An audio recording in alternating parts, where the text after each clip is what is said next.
4 or 5, she asked me a very similar question that you said. She said, Daddy, am I living a dream or is this reality? So then I asked her, I said, so you tell me. So she said, is the world that I live in, is it my dream or is it imagination or is it reality? So I asked her, you tell me. And she said, it's both. It's my imagination and it's reality, both. But this question persists. Am I living a dream or is this reality? And I'm actually very afraid, because it's such a subtle question, I'm afraid that as she grows, they'll take that question away from her in the way they educate her. So let's talk about childhood and education. And in the school, the Isha school, tell me, is that an issue, what you're trying to do here? Essentially, education is basically about enlarging the horizons of human perception. But unfortunately today, slowly education has shifted into a mode where people believe is about enforcing information, heaps of information. Information is useful, is it's useful in a certain way, but it's not going to make your life. It'll earn you a living. So right now, most of the education on the planet has become essentially a means to earn a living, not to enlarge your horizons. So here at Isha Home School, education is about enlarging your horizons. So this is not about giving them ready-made answers as information. This is to have an active intelligence which constantly searches and seeks and looks at everything in every possible way.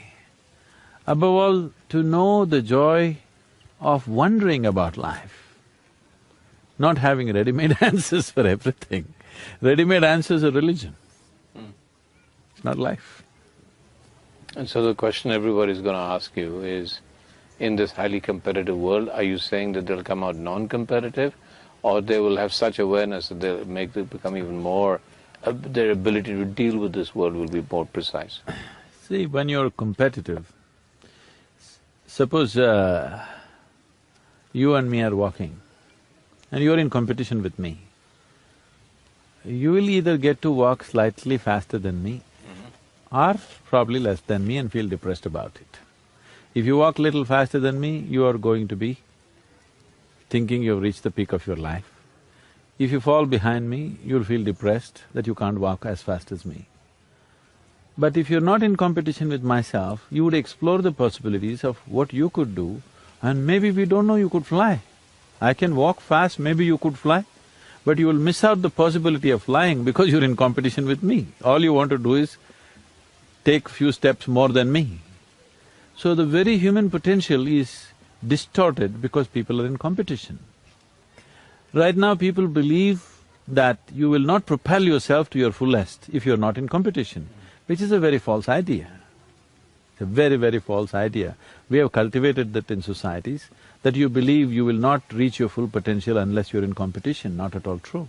Actually, only when a human being is in a very extended periods of joyfulness, blissfulness, he will stretch himself to the limits and do what he could do to the fullest.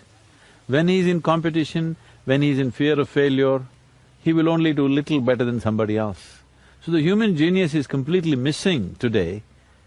You're destroying the human genius through the process of education, teaching competition. It's all about getting 2 marks more than the one who's sitting next to you.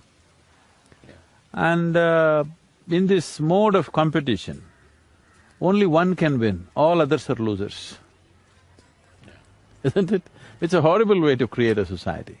What I'm saying is the gardener in this school is as important for us as the headmistress of the school. So that's what the children are constantly perceiving. We are not saying these things as philosophies, but that's the atmosphere that is set. The one who cleans the place, one who cooks for us, is as important as the teacher who teaches you science or literature or runs the school, or me who visits once in a way to give them a different perspective of the whole thing. See, one of the school kids came to me, he was only 12 years of age, he's a brilliant boy. He wrote me a 4-page letter. His language, his articulation of his thoughts, and the kind of things that he said in the letter just amazed me. I couldn't believe a 12-year-old child His letter is like a document. I said, my God, this boy is here. I said, I want to meet him. So it is a big thing for them to earn a appointment with me because generally I'm not available, my time is so scarce, I'm spread so thin. So I said, I want to meet the boy, so we gave him an appointment. So he came, sat in front of me. They said, Sadhguru, I want to know the truth of life. I don't want to waste my life doing simple things like I don't want to waste my life like my parents. I said, stop, don't talk about that now. If parents wasted their life, that means your existence is a waste. Only because they did those stupid things that you think are stupid, you exist. So let's get the things in proper perspective. Right now there is a Dhyanalinga temple here. Tomorrow morning, without any explanation, if I just close it, if I don't open it at 6 o'clock in the morning, all the people, thousands of them will come, look and see, oh, temple is closed, why? Sadhguru closed it, oh, he must have some higher purpose. They will wait for 1 or 2 hours, oh, he's not opening, they'll go about their work. Every day they'll come, wait and go. Suppose I close the kitchen without any explanation. If I close the kitchen, they'll come for lunch at 10 o'clock in the morning and they will see, oh, it's closed it. Oh, Sadhguru has closed the kitchen, no food today means something really spiritual is going to happen. He's going to give us something today. Maybe there's a great party in the evening. Evening you come, again it's closed. Tomorrow again it's closed. Next day if it's again closed, you'll forget of your spirituality, you'll start a revolution in the ashram. Yes? Right. Suppose without any explanation, I shut down all the toilets in the ashram. Within 2 hours there'll be a revolution. So I asked him, tell me which is more important, temple or toilet? He said, that's it. Once you put one above the other, you are not going to know anything in this world. Your whole perspective is distorted. So that is the basis of competition, trying to put one above the other. Once you make one thing bigger than the other, one thing small, one thing big, one thing high, one thing low, one thing divine, another thing filthy, then you miss the whole point of existence. So the essence of education is to enhance your perception in such a way that you are able to perceive a blade of grass being as important as the coconut tree. Is not less important, it's different, that's all. So everything that is every difference that you find in the world, if you make it into a discriminatory process, that is what you're suffering a prejudiced world. Every difference, whether between races or nations or languages and cultures and even gender, every difference we have made it a discriminatory process. And that has been our mode of education also, unfortunately. So here at home school, there's… what the most important part of education here is not taught. It is a constant demonstration. All the teachers are dedicated people, they're all volunteers, hugely educated, but they're all here to volunteer their full time, their life they're volunteering to make this happen for the children. So the key element of the school is the way everybody moves, the way everybody sits and stands and eats and does everything. Education, you have to follow some system, we are following ICSE, but the most important thing is the atmosphere, the ambience, the way it is. One thing you will see is the strength of the children, the mental strength of the child here is phenomenal. Today that is one thing that's missing in the urban schools, they're all becoming flaky. Competition will make them determined and focused in one way, at the same time make them fearful of failure, fearful of, being less than somebody else. Here you'll see they don't have that at all in them. Every one of them is a king by himself. I noticed that. I've seen the children, and I saw these children, but I've seen other children, and what surprises me mostly is that there's a certain sense of alertness in them. When I go back to urban areas, anywhere in the world, you see children walking to school, and there's that sense of lack of purpose, I guess. Now, I can't impose purpose on kids, but I have to say, whenever I've seen kids from the Isha school, wherever I've seen them, they're completely alert. They seem to be going from one place to another with a sense of identity and sense of doing something. And I find that, and with a lot of happiness, it's not that they don't laugh. See, getting to know something, for any human being, getting to know something, moving into a new area of life, learning is always a joyful process. But unfortunately, schooling is not a joyful process for most children. I must tell you this. When I was just in my 6th standard, the President of India died. And we got 2 days leave. The school was closed for 2 days. We went to the school, then we came to know he's dead and they announced that it's holiday today and also tomorrow. So all of us met, me and my friends. Wow, the president died means we get 2 days. We didn't know this till then. 2 days off. Suppose the Prime Minister dies, how many days? Chief Minister dies, how many days? In our minds, we're just killing the whole cabinet, one by one. If they all die this year, how many days off will we get? Why is school such a horrible place? Because learning is always a joyful experience for any human being. Or should be. It is actually. When you get to know something new, there is a certain invigoration of energy within you. But that's not happening in the school simply because of the way it is delivered. So, that's the reason I started this school and I wanted that to be different, that people must be excited about learning. You won't believe it. At 11:30 in the night, some children can't sleep. They say, Akka, please, Akka, open the library, I just want to see this one thing. You know, this is a regular thing, I just want to… Akka, I won't spend time, 5 minutes, I want to just see… He wants to know before he goes to bed. He can't go to bed without knowing that now, because it's always like that. So, to keep that enthusiasm up, to keep that inquisitiveness up, longing to know, that is the job of the teacher. Knowing is the child's job. Here the teacher is just working to keep that up, the longing to know. So, any special techniques you developed here, in sense of… I mean, I wish that I was taught mathematics differently, and now, you know, at this age, I'm obsessed with mathematics. But I should have learned it that, and all I can remember is the fear of maths. They're employing nothing very special as such, because what I see is, it is information versus inspiration. Here, they're inspired, that's why you see them moving about with such energy, because they're inspired. Information, if you have an alert mind, you can gather any time. And today, the way the technology is developing, you carrying all the information in your head is not anymore relevant, you know. It's all there on the net. If you have an alert mind, when you want it, you have it. They're doing very well academically also. And are you planning to open more schools? I thought because there's so much demand, we thought at some point we should open maximum of 4 schools in India, this kind. One in the western… this is the southern one in the western sector, northern sector and eastern sector.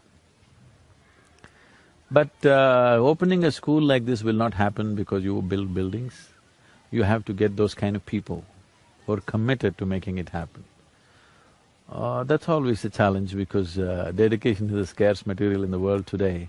Though we are enjoying that much in Isha, still it's a very scarce material in the world. Everybody is always doing something, thinking, okay, what will I get? Not doing something simply because they're allowed to do it. Those people are very small number. So we're talking about childhood, innocence, and its relevance to us as adults. I didn't talk about innocence, I don't think a child is innocent. Okay. Oh, he can be very mean. Okay, if he doesn't get what he wants, he'll get very mean. Okay. The beauty of the child is he's flexible. That's all that needs to happen to the adult also. Not that he's innocent, ignorant, this, that's not the point. The point is that he's flexible. That's the most important aspect of the child. The same thing comes to the adult, he's also fine. Generally, it's become fashionable for people to say, like a child.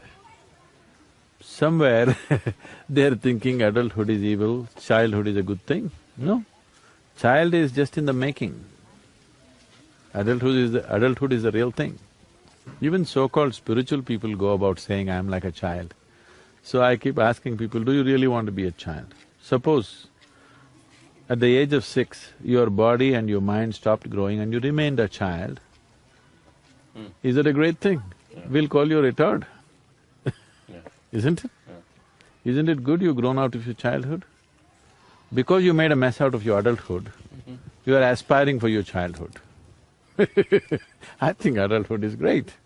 Do you think the children have that kind of perception that we then have to work towards? Do you think we need to uneducate ourselves? Do you think that the normal learning processes that we go through in modern day life is actually lessening our ability to become greater human beings or more perceptive? No, Shekhar, the thing is, what you know is not the problem in your life. The more you know, the better it is, okay? That's why you're trying to know. But now you're complaining, knowing is a problem, I have to unlearn. No, I wouldn't say that. Knowing is not causing… what you know, knowledge is not causing problem. You're identified with what you know, that is what is causing problem. If you learn to be not identified with what you know, all that you know, whether it is considered great knowledge or it's considered filth on the street, both are useful actually to live a life, isn't it? So knowledge is not the problem. You get identified with every bit of information that you gather, that is the problem. Identity is the problem, knowledge is not the problem. So you're… somewhere when you say, I want to be like a child, you're celebrating ignorance. And I'm singing Asatoma Sadgomaya and you're saying No, knowledge is not the problem, knowledge is not the burden, identity is the burden. You get identified with limited things that you know, that is a problem. So let's talk more about identity. Let's explore the idea of identity. Then who am I beyond my knowledge, my identity, all the things that we talk about? Who am I? It's a question that everybody will ask you, Sadhguru, I know, and it's a very large question. So let's start with identity. What do I identify with in myself that I say, this is me? And when you say, well, actually, this is just your accumulations. So then what do I identify with, if anything? See, to operate in the world, to function in the world, you need an identity. Now, you can't go in Mumbai and somebody asks you, who are you? You can say, I'm a nobody. That would be ridiculous. So, to function with people around you, to function in the society in which you exist, you need an identity.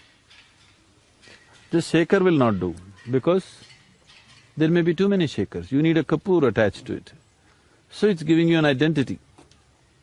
If you say Shaker Kapoor, even if I don't know anything about you, just listening to your name, one thing I know, oh, he's from India. Okay? You may not be identified as an Indian, but I know you're obviously of Indian origin. Listening to Kapoor, I think, okay, he must be somewhere in this region of India. So, it gives certain access, ability to function with each other, so we have certain cultural identities. So in that sense, identity is perfectly fine. But if you believe I'm that, then you're in a mess. It limits you in a huge way. If you believe I am a Kapoor, then you are in trouble because your identity limits you. Because the very way the human mind works is, your mind works always around your identity. What you're identified with always seems to be right. What you're not identified with doesn't seem to be right. See, yesterday in the program that you went through, there was a man from Islamabad, he's Pakistani. And the guy did not tell anybody that he's from Pakistan because there's a whole lot of situations going on, whatever.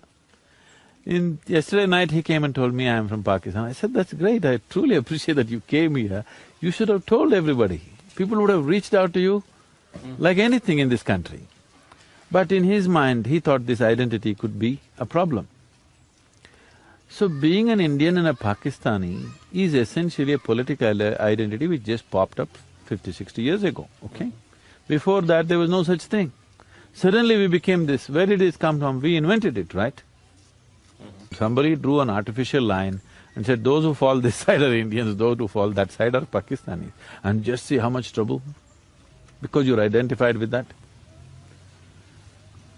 Now, having an identity for practical purposes of operation in the world is one thing, but having an identity to make yourself into something within yourself is a different thing. You're trying to build your essential nature with your identity, that's a big mess. that means you will not be a being, you will not be a human being, you will just be a thing, an idea, a thought, an opinion, or a bundle of prejudices which go with that identity. Every identity is a prejudice. The moment you are identified as an Indian, everything Indian seems to be nice to you. Something else which is against the Indian is also against you. It's not a thing that you have to think, it just works like that within you. And that would apply to, so I'm Shekhar Kapoor, that's my name, I'm a father, I'm a filmmaker, all of that is identity. Yes. So all of that, so I understand, so how do you go beyond identity, because that's what we've Now known. you want to function in Bollywood, you have people… it's better people know that you're a filmmaker, otherwise nobody will ask you to make a film. Yeah. So there, to work in the world, it's necessary. But if you believe, I am a filmmaker and that's what I am, I think it hugely cripples you, because your mind will work only around that. The deeper your experience of life, the better filmmaker you would be for sure, isn't it? The better anything you would be for sure, isn't it? Now there is a school teacher teaching 6-year-olds, but that person, how deep that person's experience of life is, that better a teacher he or she is, isn't it so? How deep my experience of life is, that better a guru I am, isn't it so? Isn't that true with filmmaking? Yeah. But the depth of your experience will be crippled the moment you identify yourself with something. You can deepen your experience only if you're wide open to everything, isn't it? I agree. So, who am I? I come back, keep back, I keep saying. Now you're asking me who you are, this is a problem. Yeah. Who am I if I'm… If you ask me who I am, Yeah. is different. If you ask… if you go to anybody and say, who am I? That's… then they'll take you to psychiatric ward. All right, I'll risk that. I'll risk that. Who am I? So right now, the human condition is such that without knowing anything about the nature of his existence, he is trying to make a living. Without knowing anything about what this is, he is trying to somehow pass through the world. Obviously, it is going to be very accidental, isn't it?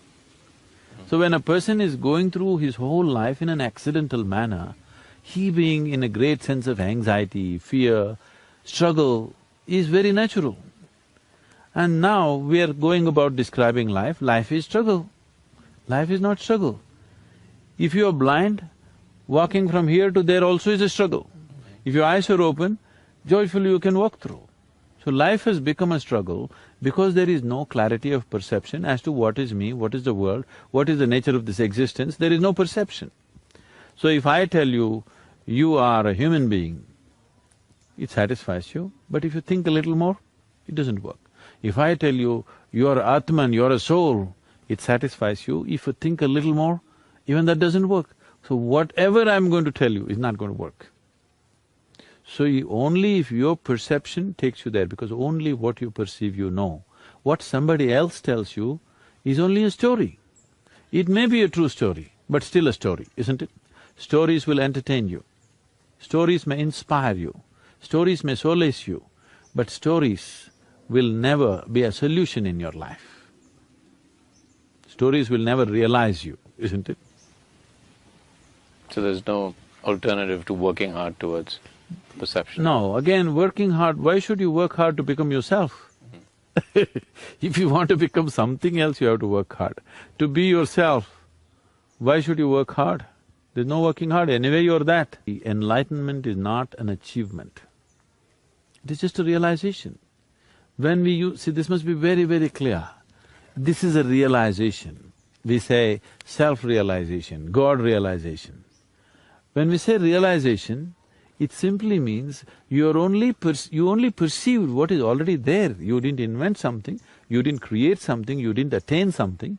What was already there, you just realized. Yes? So it is a realization, it is not an attainment. So why is it so difficult? I mean, what you're saying is very simple, it's there, everything is creation. Why is So why is it so difficult? It is not difficult, it is just that it's in a different direction. Right now, your whole perception of life is through the sense perception, yes? Seeing, hearing, smelling, tasting, touching. Sense organs in the very nature of things are outward bound because they are essentially created for your survival. You can see what is around you. You cannot roll your eyeballs inside and scan yourself. You can hear this, so much activity in the body, can you hear that? No. Even if something as small as an ant crawls upon this hand, you can feel it. So much blood flowing, can you feel it? No. So in the very nature of things, your perception is right now outward bound. But the basis of your experience is all inside of you. See, right now, you see me. You think, you believe you see me sitting here, but it's not true. Actually, in your experience, you are seeing me within yourself. Light is falling upon this, reflecting, going through your lenses, inverted image in the retina. The whole experience is inside, isn't it? You hear me within you see me within you see the whole world inside of yourself, the way it's projected. Everybody is a filmmaker, actually. Okay. Isn't it? Yeah. They're projecting the world inside, the way it's projected. The same world may not be projected the same way as it is being projected within you, within the experience of an insect which is sitting there.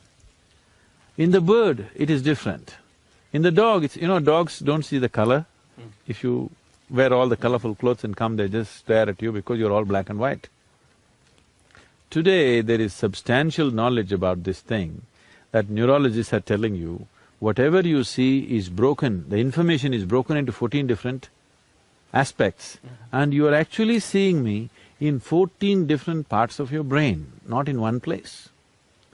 If one part of it doesn't work, you may not see the color. In another part doesn't work, you may not see the texture. So, you understand this being a filmmaker, isn't it? You can take a camera and do this to get the color right, to get the texture right, to get the form right, to get everything right. There is a certain thing involved. So all this is happening within you in many different ways. It is just not the way you're seeing it, it's in many different ways as it is necessary for your survival. What is day for you is night for somebody else, isn't it? Another creature thinks it's night. What is night for you is day for them. So even what is light and darkness is your making. So that's why in this culture, we went on saying it's your karma, it's your karma. When we say it's your karma, karma means action. When we say it's your karma, we are saying your experience of your life is 100% your doing. It's your doing, nobody else is doing. So right now, your sense organs are all outward bound, but the basis of your experience is within you. You have no way to access it. Who you are is within you, but your perception is all outward bound. So this is like, someone came looking for Isha Yoga Center to a close-by village. And they asked a local boy, how far is Isha Yoga Center? And he said, it's 24,996 miles. I said, what, that far away? He said, yes, the way you're going. If you turn around, it's only 4 miles. So right now it seems difficult because you are facing west and wanting to watch the sunrise. It's a very difficult thing. If you turn around, it's a very simple thing. So this turning around to look inward, the necessary basis has not been created in the society today. There was a time when spiritual process was the main thing in this society, in this culture. At that time, any number of realized beings. Realized being was not a rarity in this culture. People had sages and saints just about anywhere, isn't it? Because there was necessary infrastructure. At that time, in a village, there would be only one person who could read. I remember this when I had a farm in Karnataka. There's only one person who can read in the village. Everybody gets their personal letters for him to read, A wife wants to read a letter that her husband has written. A postcard comes. She goes to this man and he has to read. So he reads and interprets it in a million ways that he knows. So, just literacy was a rare thing because the necessary infrastructure was not there. And it looked like one strange mystical thing that somebody is able to look at the postcard and say all these things look like a great mystical thing. Right now, that's exactly what you're talking. Why is it so difficult? It's not difficult because we did not maintain that infrastructure of inward looking in the society. You did not cultivate that right from your childhood. Now it looks like a faraway thing. Suppose you did not know how to read and write, If you look at a book and somebody looks at a book and saying all these things, would look like a mystical process, isn't it? Okay. We haven't invested in that direction. So that's exactly what we're trying to build now, to build an infrastructure of spiritual process in the world, to give the necessary infrastructure, because no society has invested enough towards the inner well-being of a human being. We have hospitals, we have schools, we have toilets, we have this, we have that, but we don't have enough infrastructure for the actual well-being, the inner well-being of a human being, because your well-being and whatever else you go through, your joy and misery happens within you. Your pain and pleasure happens within you. Agony and ecstasy happens within you. Everything that happens to a human being happens within you. For that we have not built any infrastructure. So there was a time, there used to be… They say Krishna built about 1400 ashrams across the country, in the northern plains, because he felt that's an infrastructure that's needed for the society to live well. So we don't have such infrastructure. Okay. Do what you don't do. I think you must look at yourself very carefully, because the children are picking up everything rapidly and they'll exaggerate everything that you're doing. So, one foremost thing is, at least make yourself in such a way that you would like to be. Somebody may not approve, it doesn't matter. At least you made yourself in such a way that you like the way you are. Gurus… No, women will not make good gurus, nor will men make good gurus. Unless you know how to be beyond the two, you can't be this. If you're a man or a woman, if you're stuck with your gender, then there's no chance of being a guru, because you're looking at the mechanics of life in a completely different way. You're just looking at life as life. All the problems on the planet is simply because everybody has their own mission. And these missions are creating variety of conflict. If all of us sit here without any mission, mission means an assumed position of importance and agenda, individual agenda. If all of us can sit here, what is a human being longing for? Every human being. All of you, wherever you are right now, you would like to be little more than what you're right now, isn't it so? Hello? Yes. If that little more happens, what? Little more? If that happens, what? So it looks like in installments you're going towards something. How much more would settle you for good? Let's look at it right now.